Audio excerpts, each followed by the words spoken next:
The Joins by Chana Block. What's between us often seems flexible as the webbing between forefinger and thumb.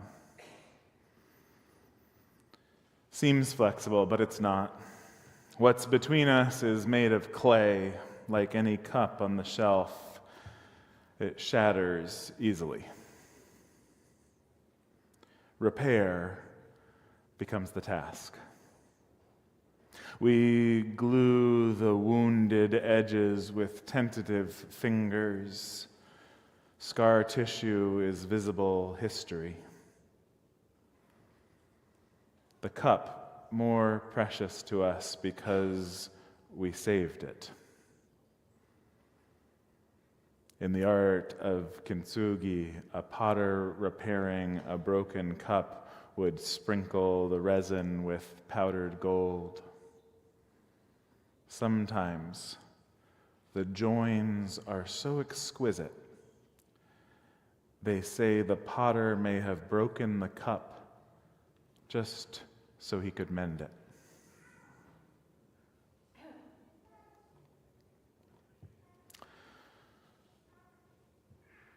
Imagine many of you know the theologian Martin Buber, famous for that I-thou relational theology, called us humans, said the thing that defines us as a species is that we are a promise-making, promise-breaking creature.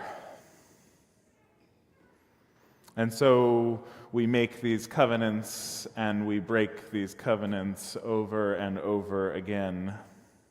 When we were planning for this worship series at our planning potluck, one of our community of worship artists said, it's kind of like how we don't darn socks anymore.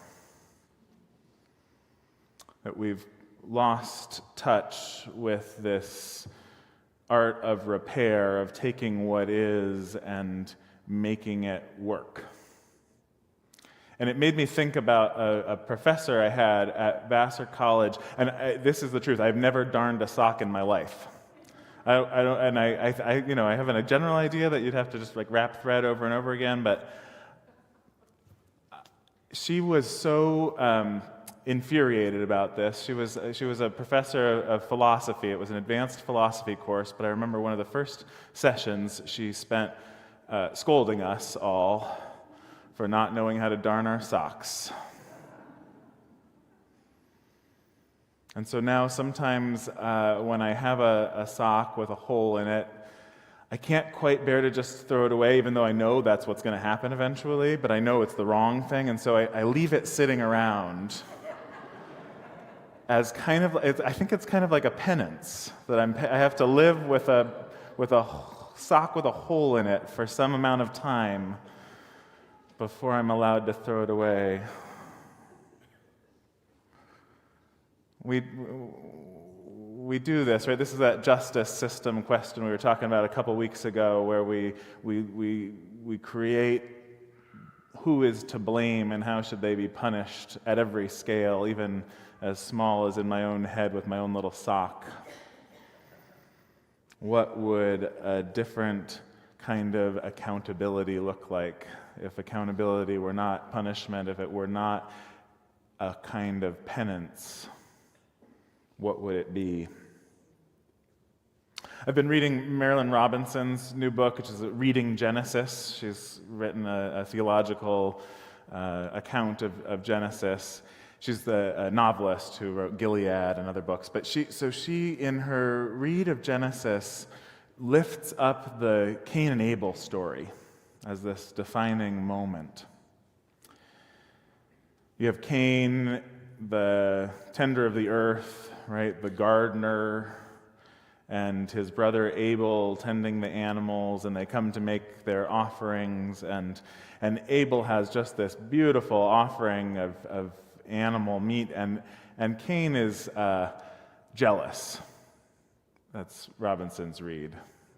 And so he puts together as best an offering as he can, but it's kind of born out of his jealousy. They're brothers. And, of course, famously, God prefers Abel's offering, and Cain is so upset that he murders his brother. It's the first crime in the Bible. It's the first homicide, certainly. And Robinson points out a couple of things about it. First, she says, you have to understand that it's Cain's story. This is a story about Cain.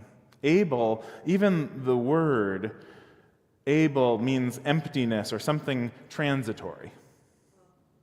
So God never speaks to Abel in the story. So it's a story about Cain. She talks about a book group she's hosting, a Bible study at her church, and a couple people come who they're coming from a non-Western country. They're going to be at the college in town, and they come to her Bible study group, and as they start to toy with the story and get into it, they get a little indignant and say, what kind of a God would not kill a man who killed his brother?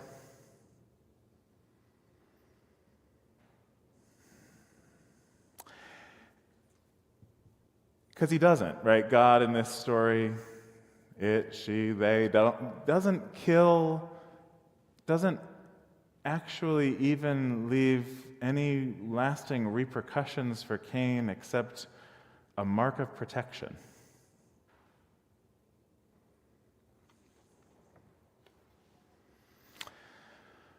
I had a boss once who lied and manipulated. And it was a long time ago now. I still have a little bit of hard-heartedness in my heart towards her. But it's been long enough. I mostly don't think about her at all. But when I think about what I want for her, it is certainly not a mark of protection.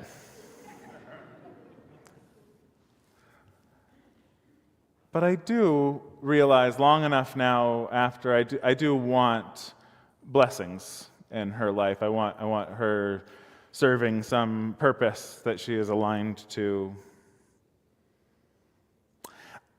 My brother and I, we fought a lot growing up. We had a younger brother, and it was a kind of constant simmering tension. I think I probably mentioned this in the past, and I realized I think he's the only person, pretty sure he's the only person I've ever hit in earnest.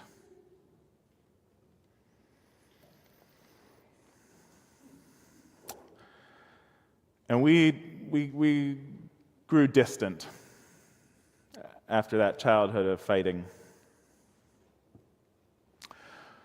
But these things, they tend to come back around and around and around again. Have you noticed that? The spiral nature of life? This way that the moments, the core themes of our spiritual journeys appear and reappear in different contexts throughout our lives. Whatever lessons we need to learn, we can be sure the universe will provide us opportunities to learn them over and over again. In fact, sometimes it feels like it just gets louder until you hear it. So these spiraling relationships also involve rips. Aliveness necessitates rips. One teacher of mine says that conflict is new information entering a system. Or the way that the West African teacher from Burkina Faso, Malidoma Patrice Somé, says that conflict is the spirit of the relationship asking itself to deepen.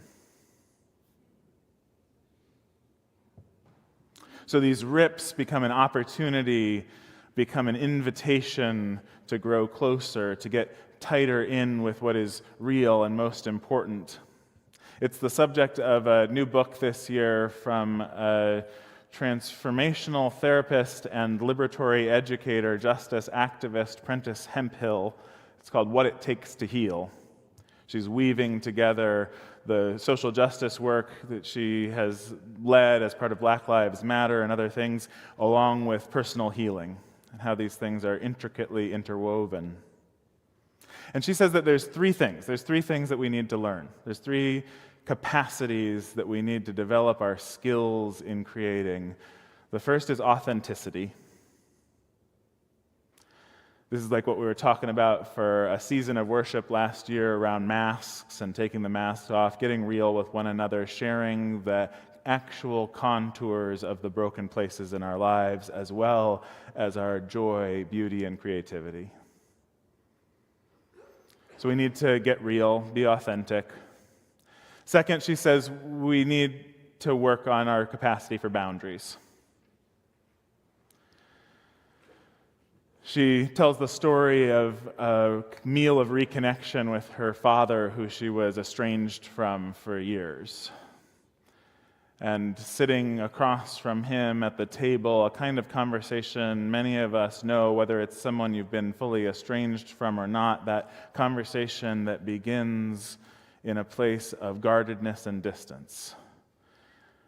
And she talks about staying close in with the feeling of contraction in her chest, the bodily awareness of the cues telling her where her boundaries are, and says, what boundaries are the distance at which I can love you and me simultaneously. So we have to practice this capacity to hold that distance, hold ourselves at the right distance. Some of us have an inclination, have a habituation to hold ourselves further removed, to stay guarded and protected in a way that doesn't allow that authenticity to flow forth. And some of us, I can relate to this, tend to be overly invested, overly trusting, coming in without checking our own boundaries.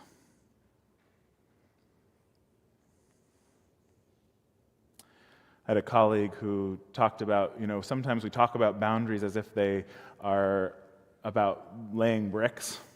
We have to kind of have a sturdy brick wall of boundary. But the problem with that is when something comes loose, or when we discover we need to retrofit it a little bit and it's not quite the right boundary, it can hurt people when it comes tumbling down. And so instead, we should understand our boundaries more like bark growing on a tree, organically coming forth to provide space, that distance between which we can love both ourselves and the other. Bark that is flexible enough can break and regrow. So authenticity and boundaries. And third, she says we need to develop more capacities to trust. We live in a world in which trust in one another, trust in our institutions is at an all-time low. And so we need to develop the capacities to build that trust back up. And I remembered reading her words about this, a conflict in another church that I belonged to. It was one of those big dramatic conflicts where everybody's getting heated on the listserv. You ever been part of a listserv conflict? Or I guess these days it might be on Instagram or Facebook, but those comments, they just go firing back and forth as quick as you can. And so somebody said, please, on this listserv, please, can we just trust our leaders? And someone fired right back, I don't think trust is a Unitarian Universalist value.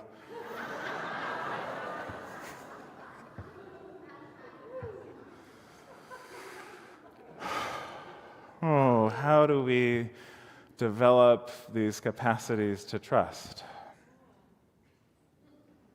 I think that vulnerability is actually at the root of trust. I know that in my life I have trusted overly much. I remember getting the feedback in my ministerial formation and my development from the official committees that tell you, so you need to worry about being a little overly trusting of people. It's going to get you into trouble. And they were right, but when those moments have happened, when I've trusted too much and gotten hurt, what I've learned is not to stop trusting, but to deepen where that trust is placed. Catherine Woodward Thomas talks about when we have that broken heart, and whether it's from a mother dying or a relationship ending or whatever it might be that breaks your heart open, you really only have two choices. You can harden and surround that place with armor and protection, or you can find in that broken, open heart the pathway to growth. You can grow a bigger heart around it. So we have to become vulnerable enough to offer up the frayed edge of our own string to another's hand, to bear the broken edge so it can be touched with gold. Parenting has been a constant source of teaching for me about this. Especially with like a 3, 4, 5-year-old, to have any moment of dysregulation, of rupture between us. Dan Siegel talks about this as the high road and the low road, that parents need to find themselves on the high road. Because if you're on the low road, if the parent themselves is dysregulated, then the kid is never going to have a chance of getting regulated again. And so I'd noticed with my conflicts with Henry at 3, 4, 5, it didn't really matter how reasonable the boundary I was setting was, or what I was asking for, or how unreasonable Henry's behavior had been. If there was one loose thread of something I had done that was a little bit out of integrity, if there was one place where I was still hanging on to my low road, there was no chance Henry was going to hear what I had to say. I needed to repair and apologize for that one thread before we could get back on the same page together.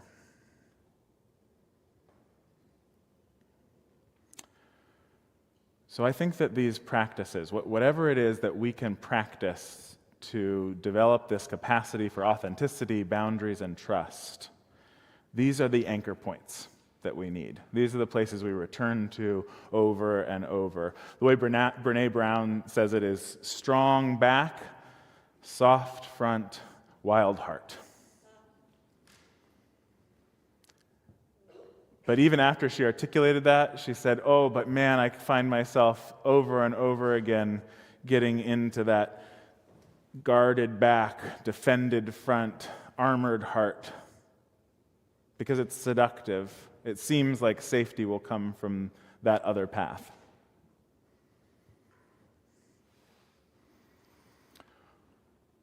What maybe helped me most, especially through conflict, finding the ways to stay soft front, strong back, wild heart in the midst of conflict, was a practice that I'm almost shy to tell you about, because it's been so misused by so many people, but it's called nonviolent communication. And if anyone has ever used nonviolent communication on you, I am so sorry. Nonviolent communication is a body of work developed by a psychologist named Marshall Rosenberg. And what attracted me to it almost 20 years ago now, I was a pretty young man when I came across his work, was first a theological claim that he makes. And it's a theological claim that we make. It's universalism in a very beautiful and succinct form. He says, anything that anyone ever does is an attempt to meet beautiful human needs. Anything anyone ever does is an attempt to meet beautiful and universal human needs.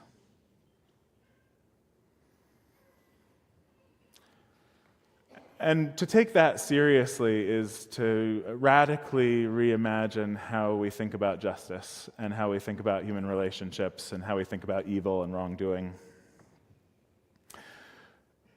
But what's most useful then is he comes up with a practice that he organizes around 4 distinctions. And this is where some of this is taught as if it's like a formula for communication, which the name nonviolent communication would give you that idea. But it's really not. It's really, in my perspective, most useful as a meditation.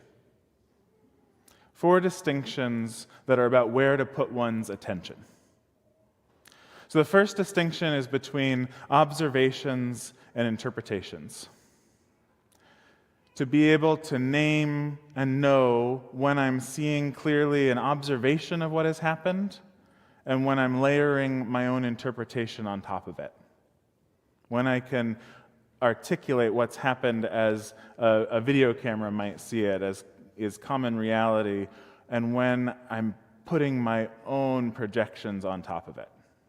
So this first distinction, observations and interpretations. The second distinction he makes is between thoughts and feelings. How many times, how often when we say, I feel, do we finish that sentence with, like you did something wrong to me, right? In whatever way we do it. To get close in and be able to name and have a vocabulary of the bodily experience of our feelings as distinct from the thoughts about those feelings. So the second distinction, thoughts and feelings. The third distinction he makes is between what he called needs and strategies. And this is where the word needs might not even be the right one, but these universal values, life forces, drives that humans have, like the need to be seen and heard, the need for belonging, the need for agency and autonomy, the need for nourishment, the need for rest, right? These things that when we hear them, we know they're universal, everyone can connect to. And the strategies that we use to help get them. The strategies that can sometimes feel like needs, they're so ingrained in the culture, but which, when we can detach from them and stay close in with the need, give us more freedom and expansive possibility, especially in the face of conflict. So being able to distinguish a need and a strategy, and then last, his differentiation was a request and a demand. To be able to understand what it is to make a genuine request where we're willing to hear a no, versus so much of our interlocking systemed family communication where we're really trying to get someone else to do what we want them to do.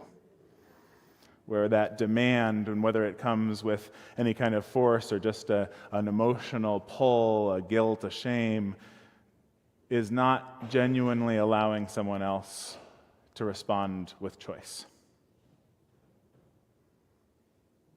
So these 4 distinctions, places of noticing, of placing attention in order to have more freedom, more possibility of repair. These are our anchor points for me. The trouble is, and the reason why you might have had a bad experience of someone using NVC on you, is as language, they can be used to try and bypass what's happening in our somatic experience, what's happening really in our bodies. And so, as a meditation, I hope that they might be tools to point us to and clarify the experience happening in our bodies, not a pathway to override it. Because it wasn't using NVC that got me and my brother reconnected. But we did get reconnected. We lived together for a little while, and I started noticing the ways that he had some deep knowing about how to take care of himself that I wanted. I wanted more of it. I started to see him as a resource in my life, as someone I could learn something from. To appreciate the ways he did things and his knowing, his boundaries with our moms. Wow, you can just relate like that? Remember the feeling in my body when we ended up at a camp in Mendocino National Forest. We were out in the wilderness for the weekend, in this incredible moment of reconnection after years and years of not really talking at all. And we got my truck stuck at the bottom of a ravine. And we really both were just in absolute despair. We were really worried. And we spent several hours lifting big river rocks onto the path that we had driven down, trying to figure out if we could get something to give us more traction. And both of us despairing. Finally, we give it one last try, and the truck, my brother's watching, apparently goes off the back wheels, off the edge of the curve but it makes it up to the top, and the two of us celebrating, reconnecting, hugging, cheering together, this feeling in my body of being on a team with my brother. It was a profound moment. It's a moment like taking the plate that my boss had given me, this plate of her creation, and just smashing it in a cemetery, burying the pieces and turning them over to something bigger to hold. Let time and spirit do their work.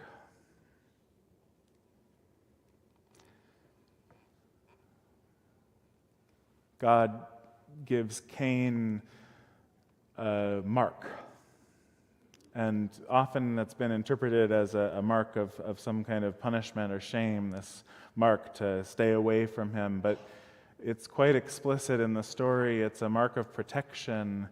It's mercy in the shape of a scar.